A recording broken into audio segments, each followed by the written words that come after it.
جب اللہ کے رسول بیمار تھے تو حکم دیا صحابہ کو کہ جاؤ ابو بکر کو اپنا امام بنا لو، ان کی اقتداء میں نماز پڑھو۔ یہ اشارہ تھا کہ میرے بعد اگر تمہارا کوئی امام اور خلیفہ ہوگا تو یہ ابو بکر صدیق رضی اللہ تعالیٰ عنہ ہوگا۔ جب رسول اللہ صلی اللہ علیہ وسلم کا انتقال ہوتا ہے، اس کے بعد کی جو حالت ہے، کیفیت ہے، ان مواقع پر رسول اللہ صلی اللہ علیہ وسلم کے اس صحابی نے جو کردار ادا کیا ہے وہ ایک نظریاتی اور خالص اللہ کے رسول کے دین اور پیغام کے سچے ساتھی ہونے کا حق ادا کیا۔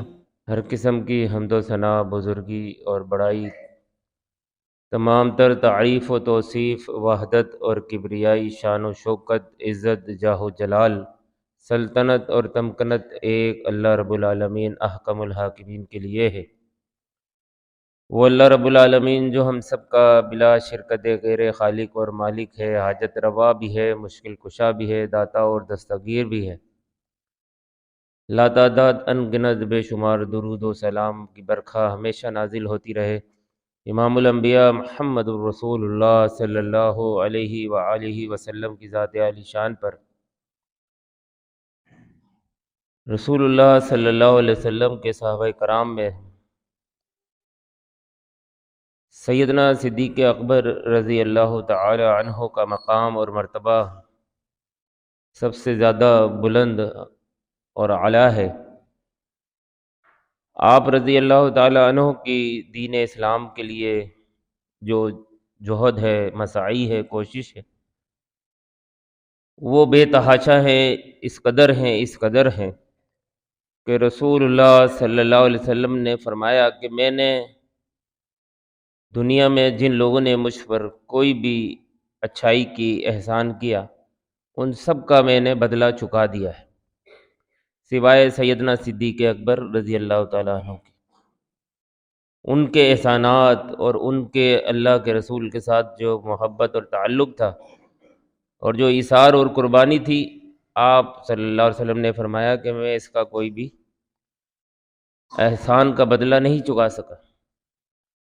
سیدنا صدیق اکبر رضی اللہ تعالیٰ عنہ وہ عظیم صحابی ہیں کہ جنہوں نے رسول اللہ صلی اللہ علیہ وسلم پر سب سے پہلے ایمان لے کر آئے، مردوں میں سب سے پہلے ایمان لانے والوں میں سب سے پہلے شخص ہے، اور رسول اللہ صلی اللہ علیہ وسلم کا ہر موقع پر جان نثاری کے ساتھ آپ کا ساتھ دیا، آپ کے ساتھ ہر موقع پر کھڑے رہے۔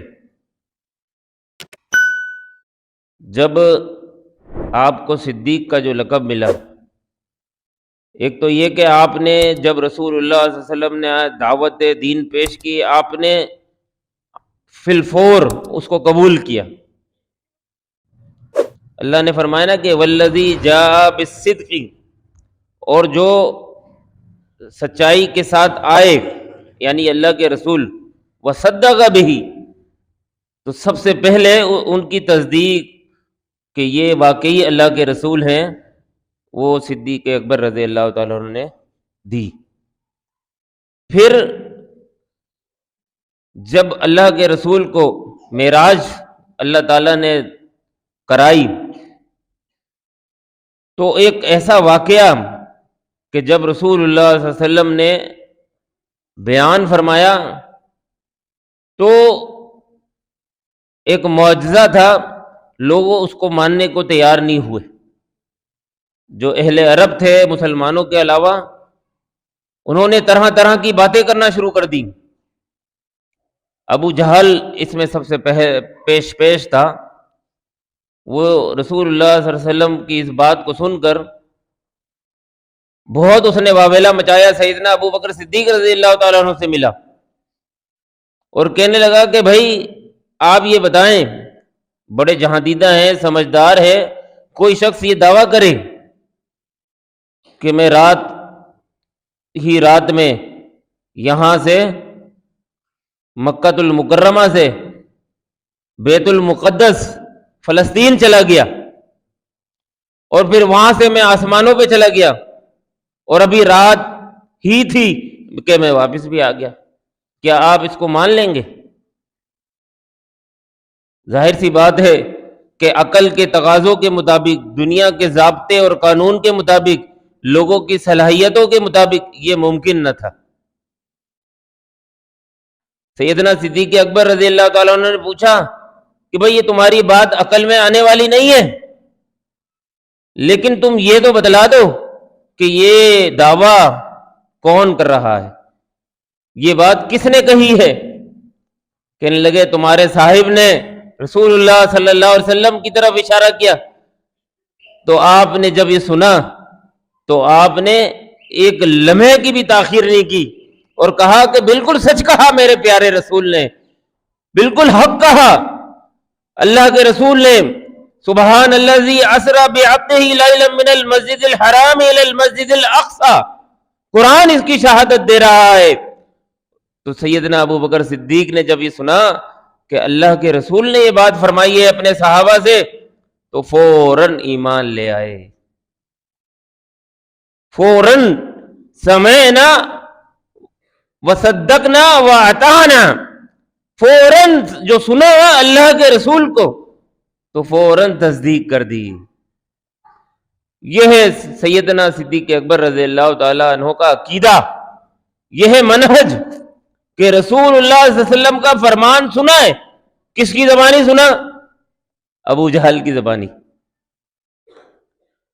لیکن بات سچی ہے، بات حقیقی ہے، تو ایک لمحے سے بھی پہلے اس کی تصدیق کر دی۔ آج ہمارے لیے ابو بکر صدیق رضی اللہ تعالیٰ عنہ کی شخصیت ہر اعتبار سے کہ آپ کا جو منہج تھا، آپ کا جو عقیدہ تھا، آپ کی جو سمع و اطاعت تھی، آپ کی جو تصدیق تھی، ہر اعتبار سے ہمیں اپنانے کی ضرورت ہے۔ آج ہم کہاں کھڑے ہیں؟ رسول اللہ صلی اللہ علیہ وسلم کے فرامین کو ہم سنتے ہیں، لیکن ہم اس کو تصدیق کرنے کے لیے تیار نہیں ہیں، اس کو عقل کے پیمانوں پہ جانچتے ہیں۔ ایک بہت بڑا طبقہ منکرین حدیث کا ایسا موجود ہے جو یہ کہتا ہے کہ یہ حدیث ہم نہیں مانتے، یہ تو عقل کے تقاضوں کے خلاف ہے۔ عذاب قبر کے منکرین موجود ہیں، بولتے ہیں قبر میں عذاب، نہیں جی یہ تو برزخ کا معاملہ ہے، عذاب قبر کوئی چیز نہیں ہے، العیاذ باللہ۔ لیکن جو لوگ ایمان رکھتے ہیں اللہ اور اس کے رسول پر، ان کا یہی عمل ہوتا ہے کہ وہ جب رسول اللہ صلی اللہ علیہ وسلم کا فرمان سنتے ہیں تو فوراً تصدیق کر لیتے ہیں۔ پھر اسی سچے ہونے کی گواہی رسول اللہ صلی اللہ علیہ وسلم نے عملی طور پر جب آپ اپنے جلیل القدر خلفائے راشدین کے ساتھ احد پہاڑ پر آپ تشریف فرما تھے کہ احد پہاڑ پر ایک زلزلہ سا آنے لگا، وہ ہلنے لگا، گڑگڑاہٹ ہونے لگی۔ رسول اللہ صلی اللہ علیہ وسلم، آپ سیدنا ابو بکر صدیق بھی ہیں، سیدنا عثمان غنی بھی ہیں، سیدنا علی المرتضیٰ بھی ہیں رضی اللہ عنہم ورضوا عنہ، یہ سب صحابہ آپ کے ساتھ موجود ہیں۔ تو رسول اللہ صلی اللہ علیہ وسلم نے کیا فرمایا؟ اثبت یا احد، ٹھہر جا پہاڑ، احد پہاڑ تو ٹھہر جا، کیا تجھے معلوم نہیں؟ فَإِنَّمَا عَلَيْكَ النَّبِيُّ وَصِدِّيقُ وَشَهِيدَانِ، کہ تجھ پر آج اللہ نے یہ کرم کیا کہ آج تیری پشت پر ایک نبی آ کے ٹھہرا ہے، ایک صدیق آ کے ٹھہرا ہے اور 2 شہید آ کے ٹھہرے ہیں۔ تو ہل رہا ہے تو ٹھہر جا، پہاڑ کو مخاطب کر کے۔ در حقیقت یہ رسول اللہ صلی اللہ علیہ وسلم نے امت کو یہ درس دیا کہ آج میرے ساتھ صدیق ہیں اور شہداء ہیں، اور ایک نبی ہے جو وقت کا امام ہے، نبی ہے، اس کی بات پر ایمان لانے کی ضرورت ہے، اس کے فرامین پر۔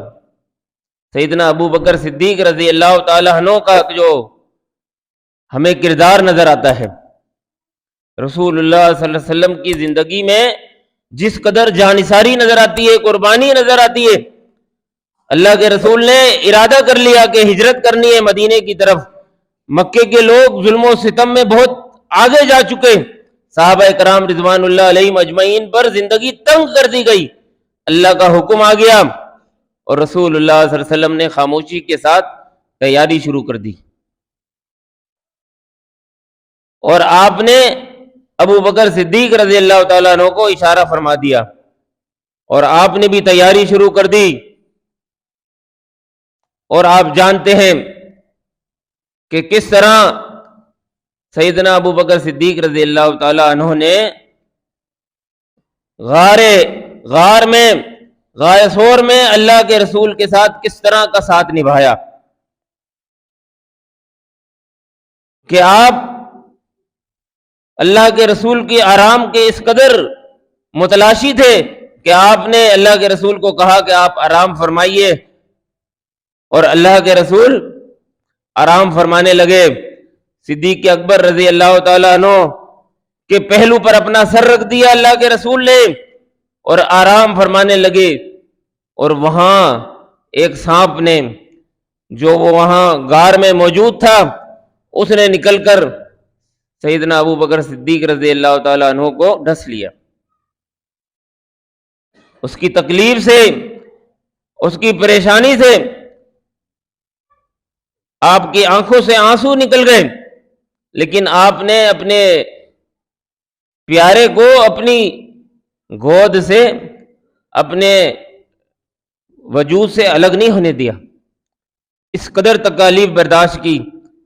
حدیث میں آتا ہے کہ کفار مکہ کا ایک گروہ وہ آپ کے تعاقب میں غار کے دھانے پہ پہنچ گیا.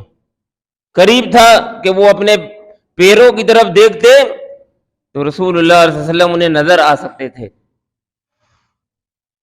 تو اس موقع پر کہ کیا کیفیت تھی, کیا صورتحال تھی کہ قرآن مجید نے اس کا باقاعدہ نقشہ کھینچا ہے. فرمایا کہ ثانیہ اثنین اذ ہما فی الغار اذ یقول لصاحبہ لا تحزن ان اللہ معنا, کہ جب دو میں سے دوسرا اپنے ساتھی کو تسلی دے رہا ہے. صدیق اکبر رضی اللہ تعالیٰ عنہ خوف زدہ ہیں, بشر ہیں, تعاقب والے سر پر پہنچ چکے ہیں, قریب ہے کہ وہ جا لیں, ایک ایسی کیفیت ہے. تو اس موقع پر رسول اللہ صلی اللہ علیہ وسلم نے فرمایا ابو بکر گھبرانے کی ضرورت نہیں ہے. اذ یقول لصاحبہ, اور اللہ کے رسول فرما رہے ہیں لا تحزن ان اللہ معنا, گھبرانے کی ضرورت نہیں ہے, پریشان ہونے کی کوئی ضرورت نہیں, اللہ ہمارے ساتھ ہے. جب اللہ ہمارے ساتھ ہے تو پھر یہ دنیا کی قوتیں, دنیا کے لوگ ہمارا کچھ نہیں بگاڑ سکتے. یہ اللہ کے رسول کی معیت, آپ کا ساتھ, یہ بڑی سعادت کی چیز تھی جو سیدنا ابو بکر صدیق رضی اللہ تعالیٰ عنہ کو نصیب ہوئی. جب اللہ کے رسول اس دنیا سے چلے گئے تو اس کے بعد آپ کے کندھوں پر خلافت کی بھاری ذمہ داری آ گئی. اللہ کے رسول نے اپنی زندگی میں اشارہ دے دیا تھا کہ مرو ابا بکر فلیصلی الناس. جب اللہ کے رسول بیمار تھے تو حکم دیا صحابہ کو کہ جاؤ ابو بکر کو اپنا امام بنا لو, ان کی اقتداء میں نماز پڑھو. یہ اشارہ تھا کہ میرے بعد اگر تمہارا کوئی امام اور خلیفہ ہوگا تو یہ ابو بکر صدیق رضی اللہ تعالیٰ عنہ ہوں گے. جب رسول اللہ صلی اللہ علیہ وسلم کا انتقال ہوتا ہے اس کے بعد کی جو حالت ہے, کیفیت ہے, ان مواقع پر رسول اللہ صلی اللہ علیہ وسلم کے اس صحابی نے جو کردار ادا کیا ہے وہ ایک نظریاتی اور خالص اللہ کے رسول کے دین اور پیغام کے سچے ساتھی ہونے کا حق ادا کیا. آپ اندازہ لگائیے کہ جب لوگوں کی اکثریت صحابہ کرام رضوان اللہ علیہم اجمعین, جب اللہ کے رسول کا انتقال ہوا 1,00,000 سے زائد صحابہ کرام تھے نا, وہ صحابہ جنہوں نے اپنی آنکھوں سے چاند کو 2 ٹکڑے ہوتے ہوئے دیکھا تھا, جنہوں نے چکی کے اندر سے ہمیشہ ہمیشہ کے لیے گندم کو نکلتے ہوئے دیکھا تھا، جنہوں نے اپنی آنکھوں سے کیسر و کسرا کی بشارتوں کی چنگاریاں دیکھی تھیں اور اللہ کے رسول کی بشارتیں سماعت فرمائی تھی، جو اللہ کے رسول کے ساتھ رہ کر جنہوں نے غزوہ بدر میں بے سر و سامانی کے عالم میں اپنے سے کئی گنا طاقتور لشکر کو شکست فاش دی تھی، اور بے شمار باتیں، وہ سب جب اللہ کے رسول کے ساتھ رہے تو وہ جب فتح مکہ بھی ہوئی، کامیابیاں بھی ہوئی، معجزات بھی دیکھے تو بڑے معاملات تھے۔ آج تو لوگ سن کر رسول اللہ صلی اللہ علیہ وسلم کو نور من نور اللہ کہہ دیتے ہیں، بشر ماننے کے لیے تیار نہیں ہے اور ان کی وفات ماننے کے لیے بھی تیار نہیں ہے، بولتے وہ زندہ ہے، پردہ کر گئے ہیں۔ آج کے لوگ جنہوں نے اللہ کے رسول کا ساتھ نہیں گزارا تھا، صرف باتیں سنی ہیں اللہ کے رسول سے کہ فرامین سنے ہیں، واقعات سنے ہیں، اور ان کے عقیدوں کا حال یہ ہو گیا کہ وہ انہیں نوری مخلوق سمجھتے ہیں، بشر ماننے کو تیار نہیں ہے نا آپ کے معاشرے میں ایسے لوگ جو کہتے ہیں کہ اللہ کے رسول کا انتقال نہیں ہوا، پردہ فرما گئے ہیں ایسے لوگ۔ آئیے سیدنا ابو بکر صدیق رضی اللہ تعالیٰ عنہ کے عمل سے ہم جانتے ہیں کہ اللہ کے رسول کے بارے میں کون سا عقیدہ رکھنا چاہیے، کیا نظریہ رکھنا چاہیے، ایک مسلمان کا کیا منہج ہے۔ اس اعتبار سے رسول اللہ صلی اللہ علیہ وسلم کا انتقال ہو گیا اور آپ اس دنیا سے انتقال فرما گئے، کوچ فرما گئے، آپ کی دنیاوی زندگی کا اختتام ہو گیا۔ جب اللہ نے فرشتے کو بھیجا، آپ نے ملک الموت کی آواز پر کہا کہ اللہم رفیق العالی، اللہ میں تیری ملاقات کو پسند کرتا ہوں، تیرے پاس جانا چاہتا ہوں۔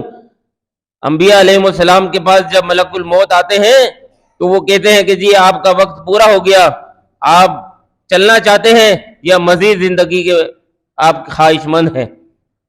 یہ انبیاء کو اللہ نے وصف دیا ہے، یہ اعزاز دیا ہوتا ہے۔ تو رسول اللہ صلی اللہ علیہ وسلم سے بھی ملک الموت نے یہی پوچھا تھا، چلنا چاہتے ہیں یا اور وقت چاہیے، کام ابھی شاید باقی ہے، لیکن رب کا قرآن اتر چکا تھا، الیوم اکملت لکم دینکم واتممت علیکم نعمتی ورضیت لکم الاسلام دینا۔ دین مکمل ہو گیا تھا، اللہ آپ کی محنت پر راضی تھا۔ تو رسول اللہ صلی اللہ علیہ وسلم نے کیا کہا؟ رفیق الاعلی، میں اللہ کی رفاقت کو پسند کرتا ہوں۔ آپ اس دنیا سے چلے گئے، یہ وہ موقع تھا، نازک ترین موقع، وہ صحابہ جو آپ کے ساتھ فتوحات جنہوں نے حاصل کی تھی، ان کا کیا حال تھا۔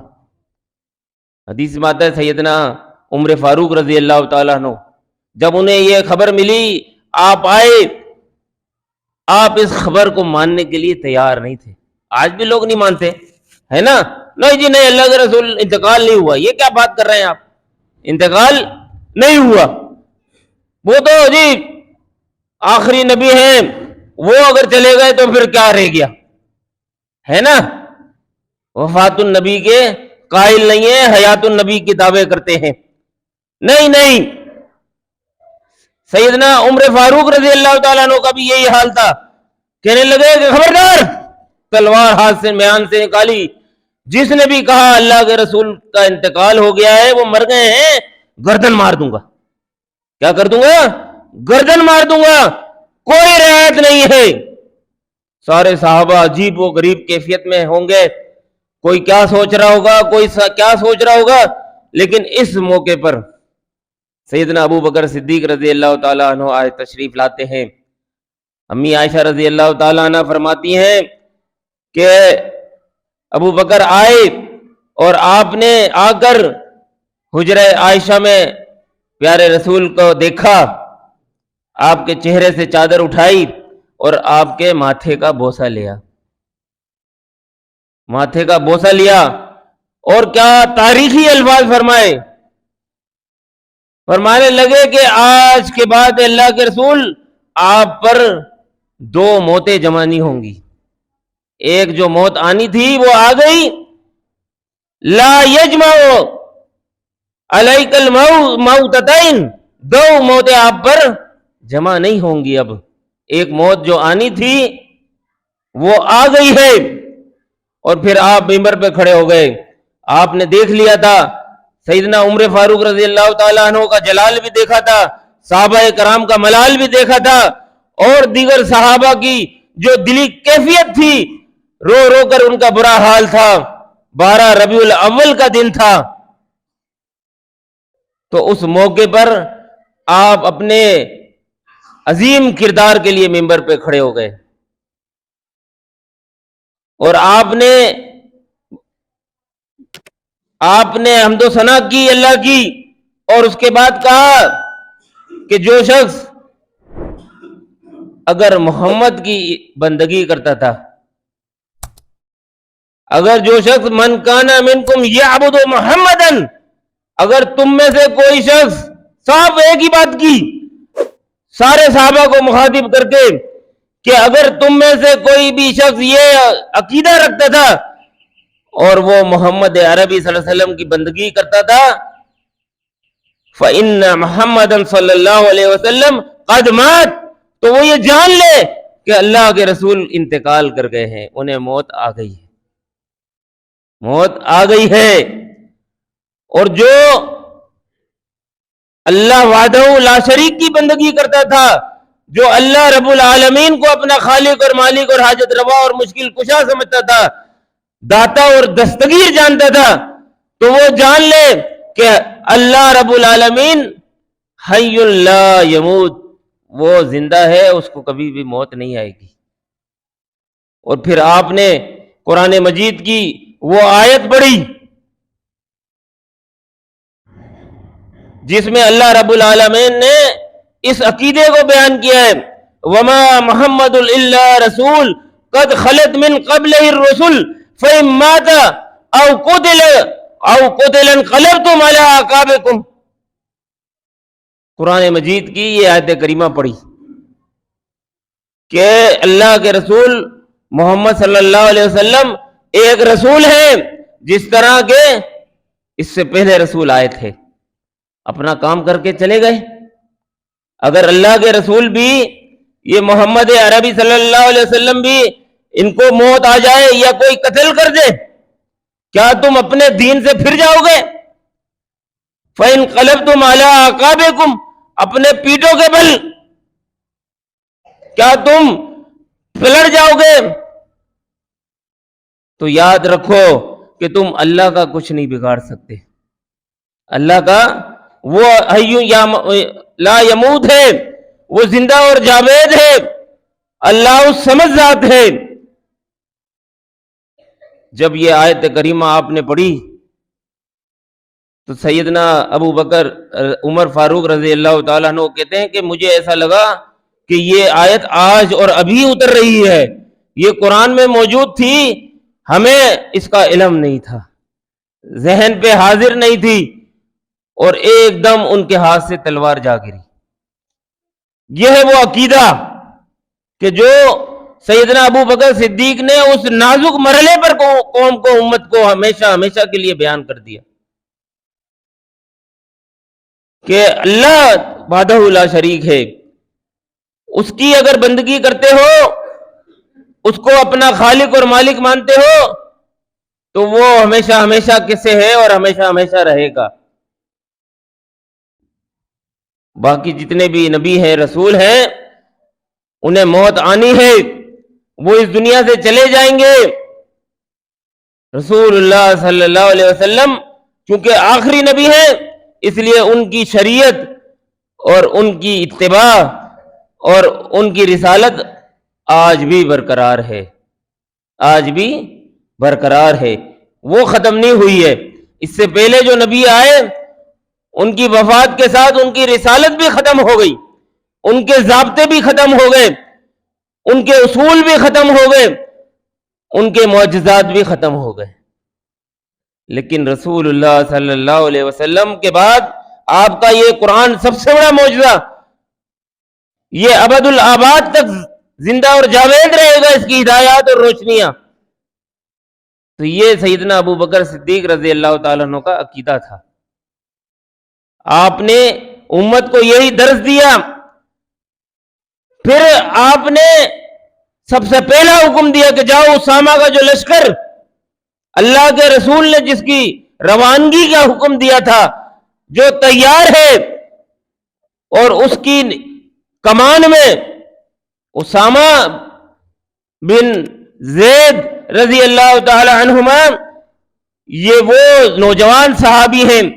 صحابہ کرام کہنے لگے کہ ابو بکر یہ تو نوجوان ہے، اللہ کے رسول کی موجودگی میں اس کا نکلنا سمجھ میں آتا ہے، آج ہمارے درمیان اللہ کے رسول نہیں ہے، حکمت کا تقاضا ہے، مصلحت کی بات ہے، آپ ایسا کریں، اس لشکر کو روانہ ضرور کریں، لیکن اس کی قیادت کسی سنجیدہ، کسی بڑے، کسی جہاندیدہ سپہ سالار کو سونپ دیں۔ بات بڑی قابل تھی، بڑی معقول تھی، عقل کو سمجھ میں آنے والی تھی، لیکن کیا بات تھی کہ لقد کان لکم فی رسول اللہ اسوۃ حسنہ فلا وربک لا یؤمنون حتی یحکموک فیما شجر بینہم۔ تم مومن نہیں ہو سکتے، رب کعبہ کی قسم ہے، جب تک اللہ کے رسول کے فیصلے کے اندر چینچراں چونچراں تبدیلی کی بات کرو۔ او جی یہاں رفع الیدین تو ہوتا تھا، لیکن اب کبھی کبھی نہیں بھی کیا۔ مانتے ہو کہ رفع الیدین کے بغیر نماز نہیں ہے، سارے مکتب فکر کے علماء، پھر کیوں نہیں کرتے؟ پھر کیوں نہیں کرتے؟ کیا اللہ کے رسول کا فرمان نہیں ہے؟ لے آؤ، جاؤ، اہل دیوبند سے پوچھ لو، اہل بریلویت سے پوچھ لو، اہل تشیع سے پوچھ لو، اور جتنے مکاتب فکر ہیں، جاؤ سب سے فتویٰ لے آؤ اور انکار کر دو اس رفع الیدین کا۔ سب مانتے ہیں۔ آج تو ویڈیو کلپ موجود ہے، علامہ طاہر القادری کا موجود ہے، اسی طرح تقی عثمانی صاحب کا موجود ہے، پھر کیوں نہیں مانتے؟ اپنے کل حزب بما لدیہم فرحون، ہر شخص اپنے گروہ میں خوش ہے کہ بھئی میں صحیح ہوں۔